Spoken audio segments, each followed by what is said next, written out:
Greetings and salutations, Opera SM here with another Magic the Gathering Puzzle Quest video. Today we're going to be talking about Return of the God Pharaoh Coalition event going on right now. This deck is a Karn cycling deck for node 2.3. It is important, general theory wise, if for any player versus environment event, if you're not already doing so, you really should look at what the opposing deck list's abilities, starting life total and such is when you're designing your deck, assigning your planeswalkers, etc. If not, you are really playing on hard mode and maybe setting yourself up for failure. You have all this information available to you through some fantastic tools. Huge shout out to everybody who works on the MTGPQ wiki. The community really appreciates what you do. It's a fantastic resource. If you don't know about it, just Google MTGPQ wiki. It'll pull up a thing. You can look up every event that's been done in the game. It will show you, for player versus environment events, all the deck lists that your opponents will be playing against you, what the starting life totals, mana gains, loyalty abilities are. It's just a fantastic resource, so use that if you've not already been using it. So this one for 2.3, Unraveling Mummy, it's really tough if you don't have the right sort of build against it. It has 196 starting life, and their loyalty ability, for 9 loyalty, each zombie you control gets +4/+4 in lifelink. If you are not prepared for that, and you go into a long attrition battle, your opponent being able to swing at you with giant life-leaking zombies regaining most of their life every turn, you are probably going to lose that attrition battle.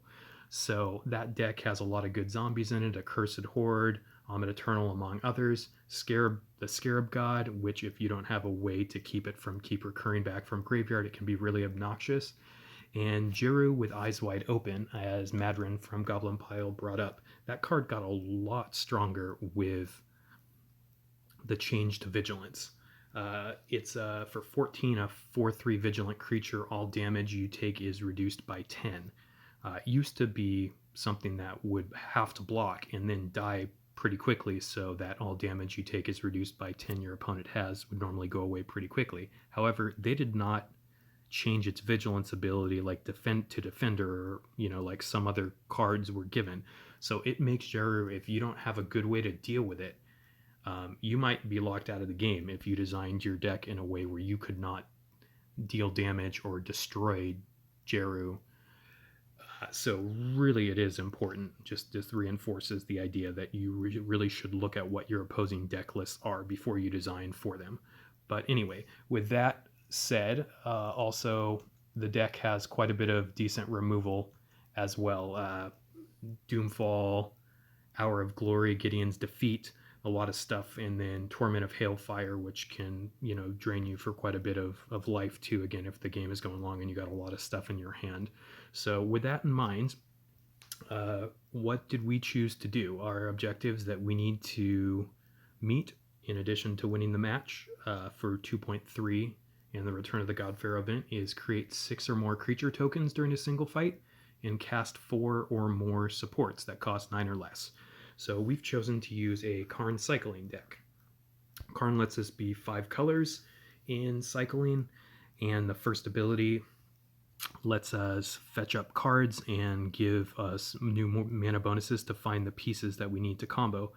Karn's last ability technically can also help us make tokens for this objective. We're not going to need it a whole lot here because we have a different way to make tokens, but it's decent. And I'm using my black-based cycling shell that I've found works pretty well.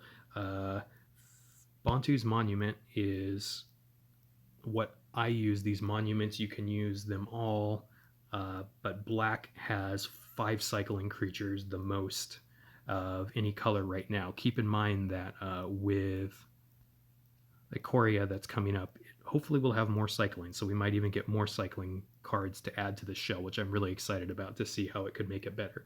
But Bantu's Monument, when this support enters the battlefield, each black creature in your hand gains 3 mana. Then when you draw a black creature, that creature gains 3 mana. When you cast a creature card, you gain 2 life, your opponent loses 2 life.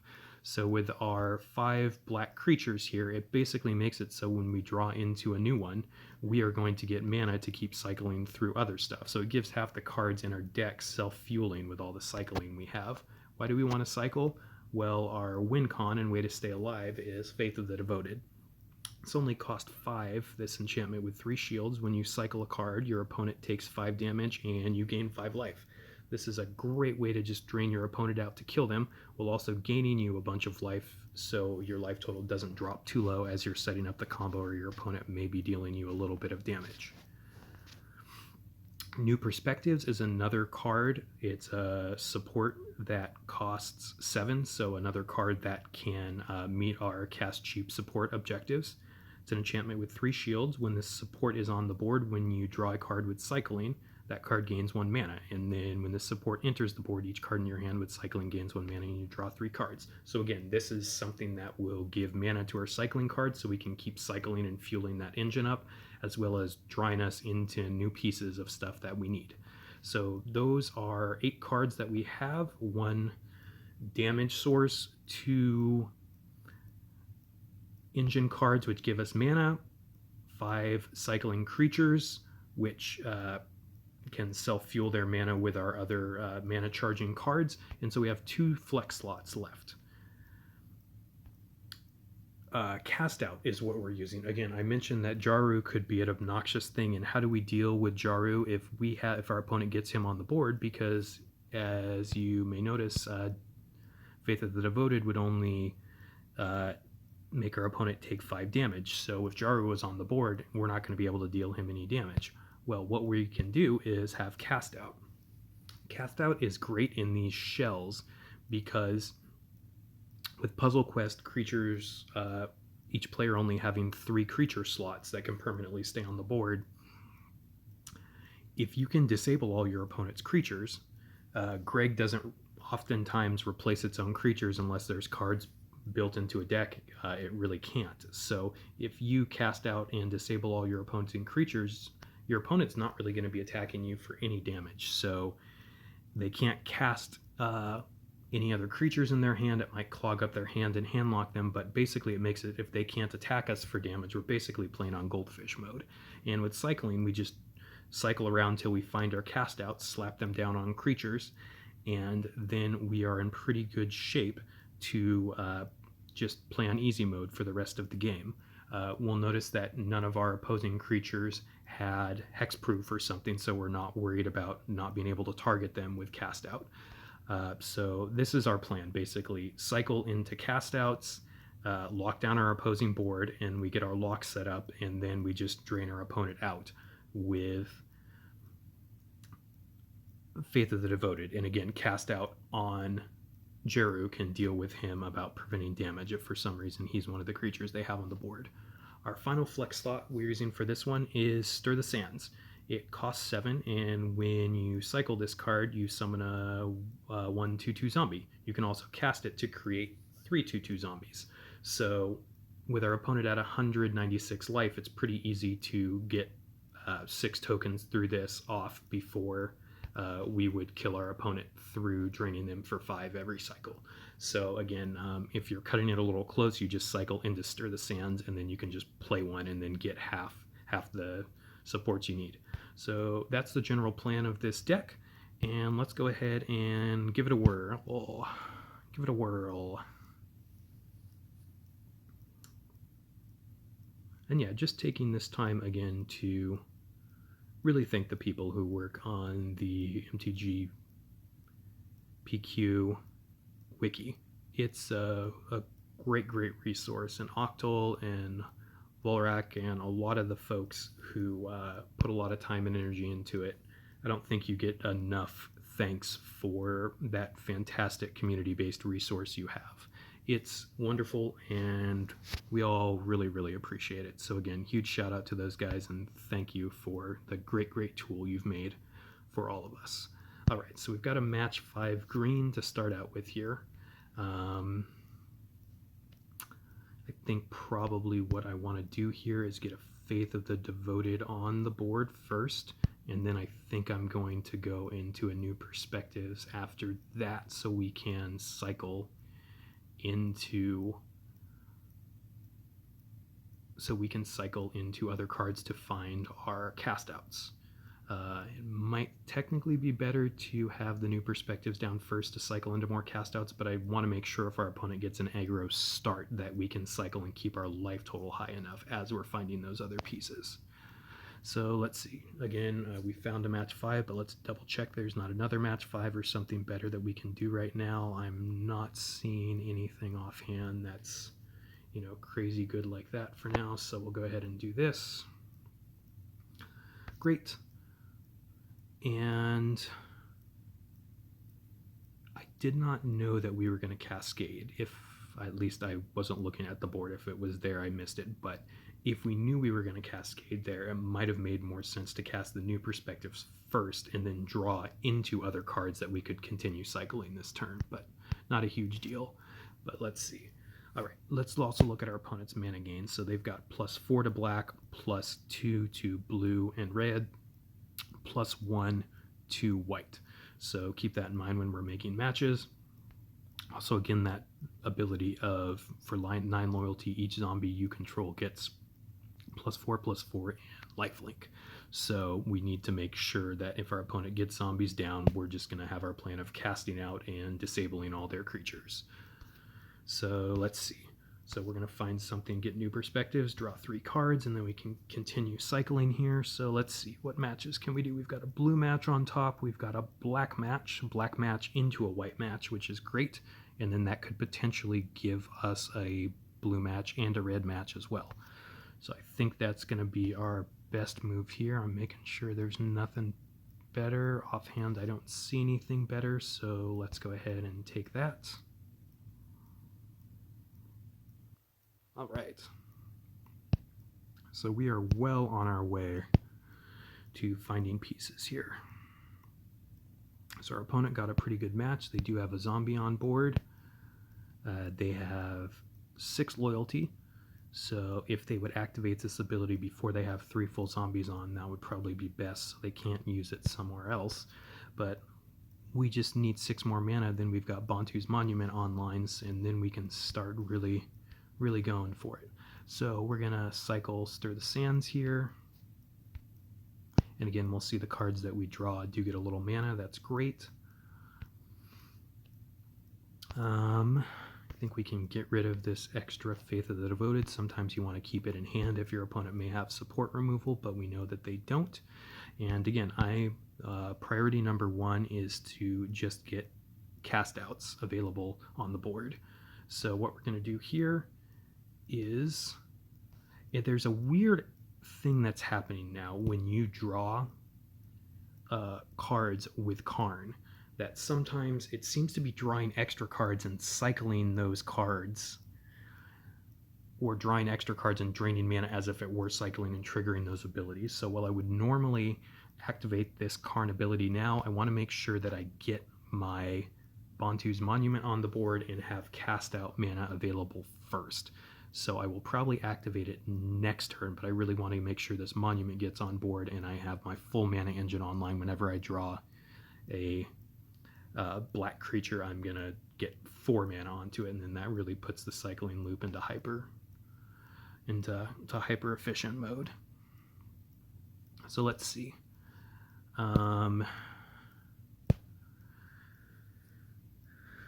We can get a blue match, several different blue matches,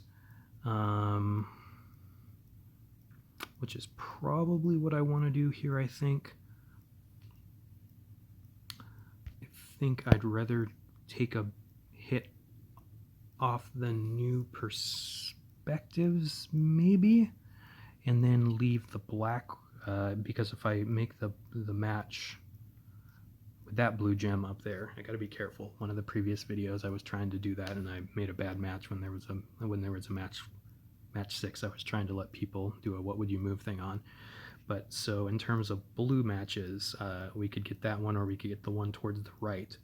The one towards the right is going to pop our new perspectives. The one towards the left, if we make that blue match, and then he could have a black match that could start to hit our Faith of the Devoted. So not sure exactly what the best is here, so let's look and see if there's any other things that it could affect where we could hit something better to do this. I don't think there's a huge difference one way or another, so I'm not going to take forever here making that match, but again, our opponent gets more mana off of the black match, so I think I'm going to take the one on the right just to prevent our opponent from getting a black match. Great, so that's there. All right, we have another Stir the Sands to make another zombie token, which is great.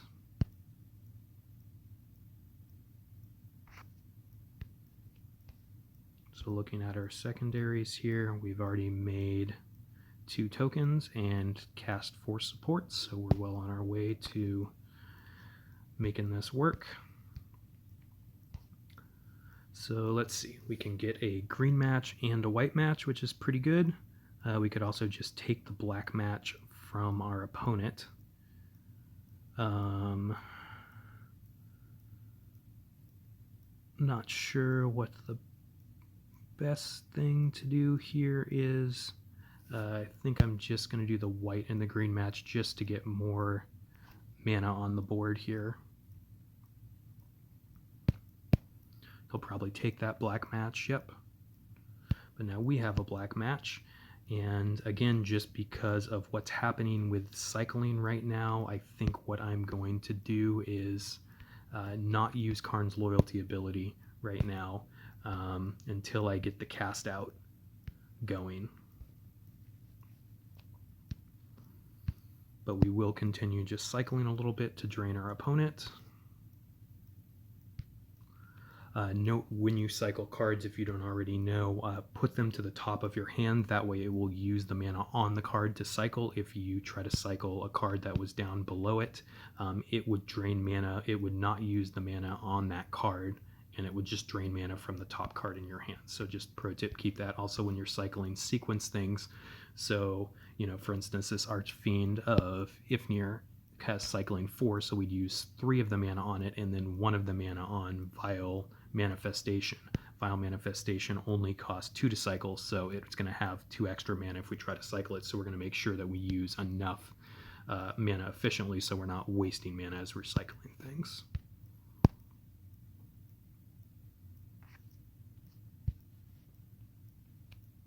So we are cycling now to look for more cast outs, because we want to have 3 cast outs eventually in order to be able to just lock down the whole side of our opponent's board.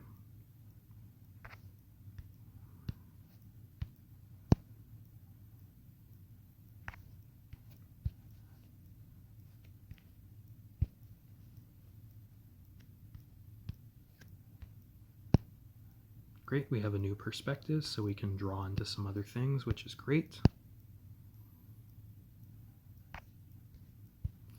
So we're looking to draw into cast outs, also looking to draw into more,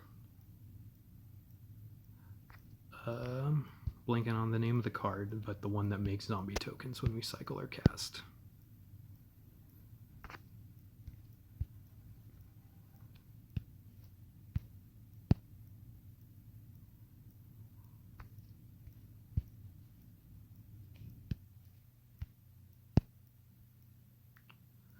Alright, so we're going to exile some cards from our hands a little bit. We're pretty good on our Bantu's Monument now, and we want to make sure that we can draw into cards every turn. Our Faith of the Devoted is,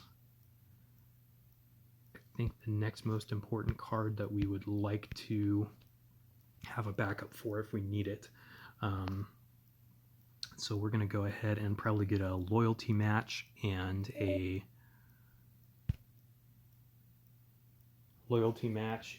match and a black match here. Keep our opponent off of tough stuff. Sorry, I'm not using words very well, but let's just go ahead and do that instead of babbling on more. Great, so we've cast out on their creature, so now this guy's not attacking and dealing us damage.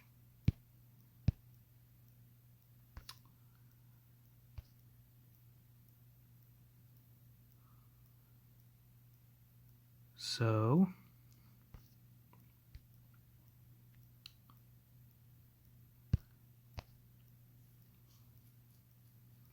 I think what we're going to do here, now we're going to activate this loyalty ability to draw into some other things.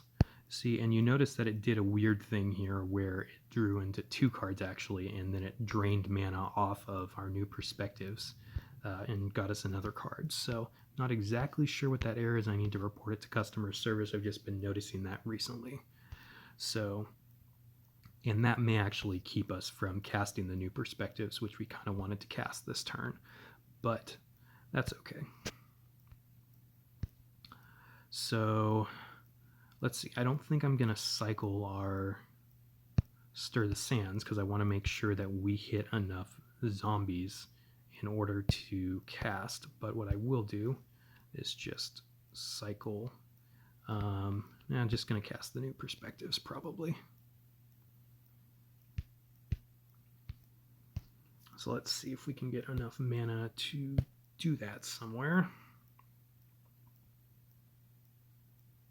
Could get a green match potentially into a red match, which is not the worst. In a green match, maybe into a blue match. I think that's where we're going to try to go for here. Great, so he did use his loyalty ability to pump up his guy, but it's disabled. So let's see, and now we have a Scarab God, which this guy is obnoxious. So our stuff is all getting exiled, which is nice. So Scarab God's not going to be able to return to the graveyard well. But we really want an exile effect to keep it. And its disable effects are great against the gods because, at least the Amonkhet gods, because those ones like Scarab God, Locust God, those sorts of things, they get to return from your graveyard to your hand. So if you can just keep them on the board, that's a way that they're not going to recur. So let's see. I'm going to do some more cycling here.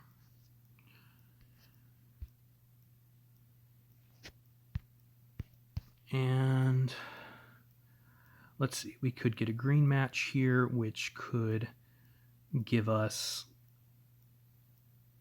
what we need to get our new perspectives down, which is great. I'm going to do one more cycle here, looking for things. Great, and we got another cast out. That's wonderful. So again, first priority is going to be on cast outs. I think I want to get down to 5 cards in hand. That way, if I cast new perspectives, I'll go to 5 and then drop to 6. Go to 5 and then drop to 6 on my turn. So we are going to cast new perspectives and then try to get mana on cast out to lock down their next creature, their Scarab God. So let's see. We could get a green, which could go into a red or a loyalty, or we could get a white, which could go into a black, but that would give our opponent a black match. So I don't think we want to do that. So I think we're going to take our green match here. See if we can get a red match or some loyalty match. All right, and as you see, as we're drawing into cycling cards, when we draw into these creatures, it's getting 3 mana off Montu's Monument and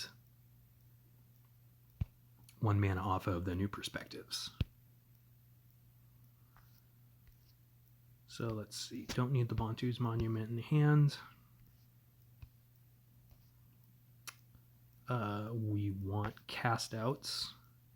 So I think we're going to do a little bit of cycling here, looking for some more cast outs. Great, so there's our last cast out. So we should be pretty well set up for the rest of the game here. So what we're going to do is lock 1 cast out down. Note that cast out will auto cast even if you don't have a creature on the board or all the other creatures are disabled. So make sure if you have extra ones in hand or you think you're going to cascade into one, keep it locked down if you don't have a creature that you want to put it on.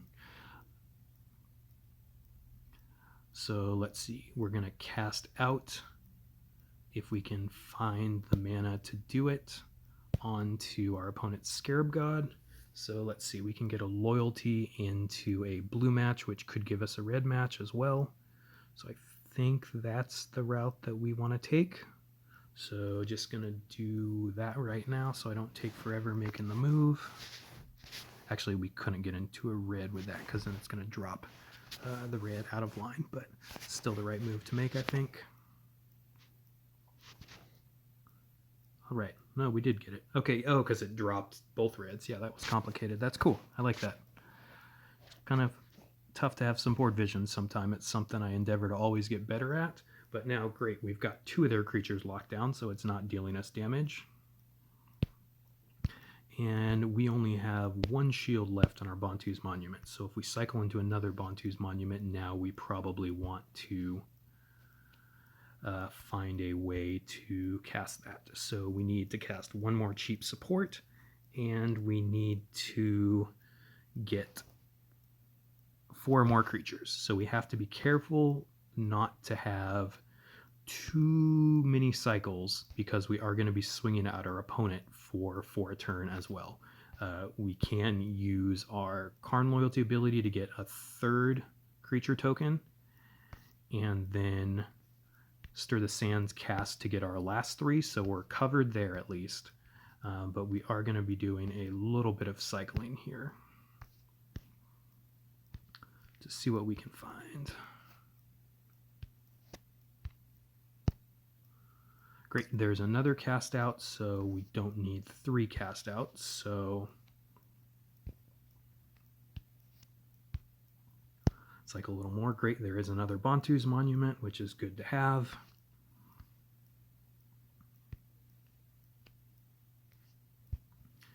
And I think what we want to do is just start charging up our cast out and then also Bantu's Monument and then Stir the Sands after that, I think.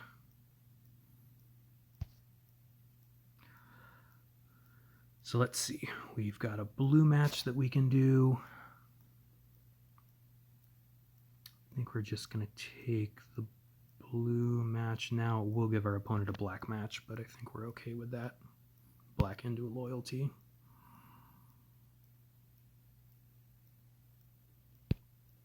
Okay, so they've got their last creature on the board, and we have another Stir the Sands, so that's great.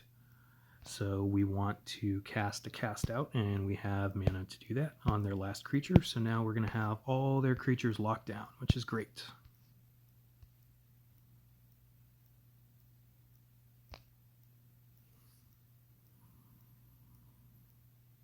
So let's see. I think what we want to do is take a black match here. Great, we've cast out their creatures, so they are all deadsies.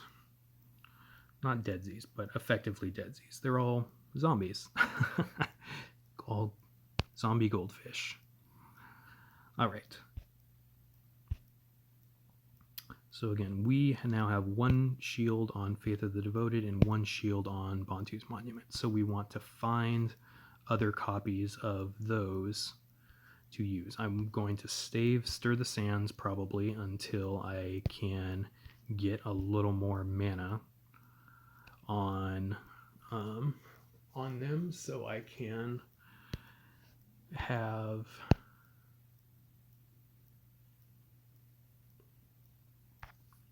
a little more mana on them, so I can words Bryce, so I can meet the objective for cast support. So basically what I'm looking for now is just another support.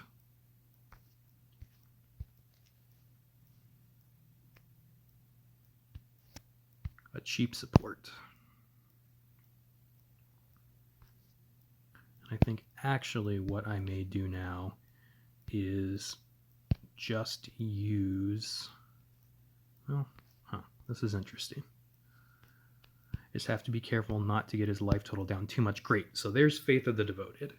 So since we have our opponent locked, basically all I need to do is get 1 more support on the board and then 4 more tokens. So what I'm going to do is I'm just going to Faith of the Devoted. I want to make sure I have out so I can get my life total up high if I want.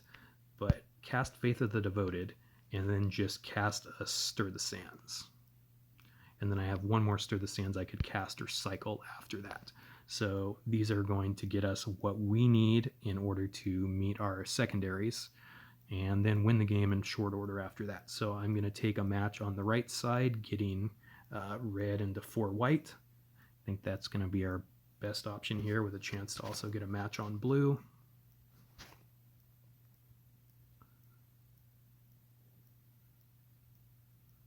Great. So we have now all of our supports objectives met. We only have to create one more token, which we can get by cycling away the Stir the Sands. So now we can actually try to win this turn. So we're going to Stir the Sands here, and then keep draining our opponent for 5 to win. So now we'll see that all our objectives are met. And that's basically how this works. This deck works. You just want to cycle into those cast outs, lock down your opponent's creatures, and you can cycle with Faith of the Devoted to just keep yourself alive as you're doing all that.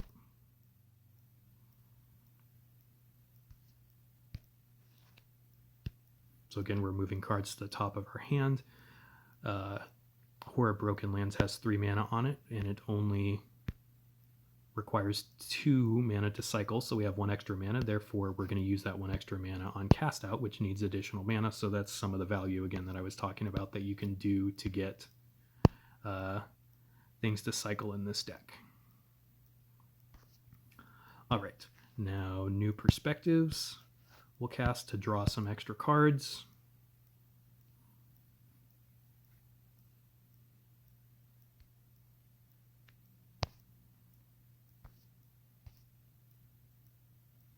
Let's see, probably a red match, maybe into a white match. No, all right. Okay, so we did match away our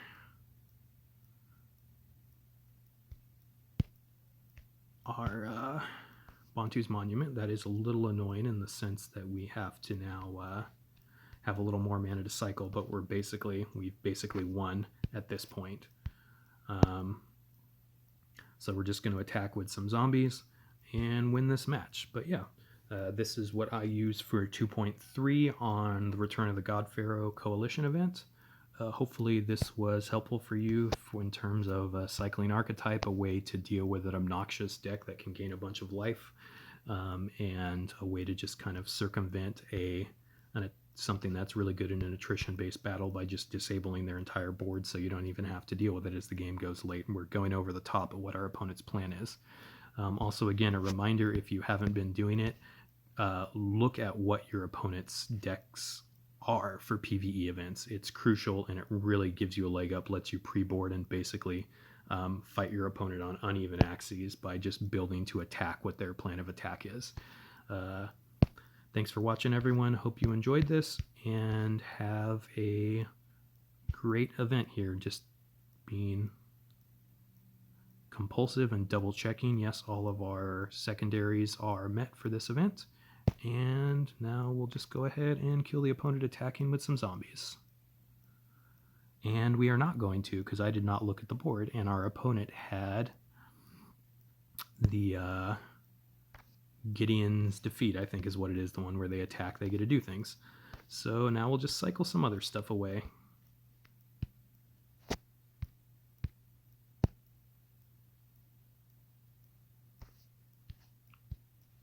All right.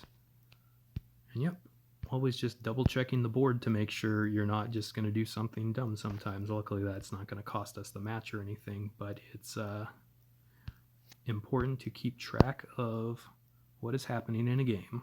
And we did not notice our opponent's support there. But all right, hope you enjoyed this video, and let me know if you have any questions about anything. Also, if you're interested in joining the From the Ashes Slack, send an email to fromtheashespq@gmail.com, and we'll give you an invite to discuss the game. If you want a coalition, we could also get you into a coalition, but if you just want to discuss the game, it's a great forum to just do that as well. We love all players to talk about things. Take care, everyone.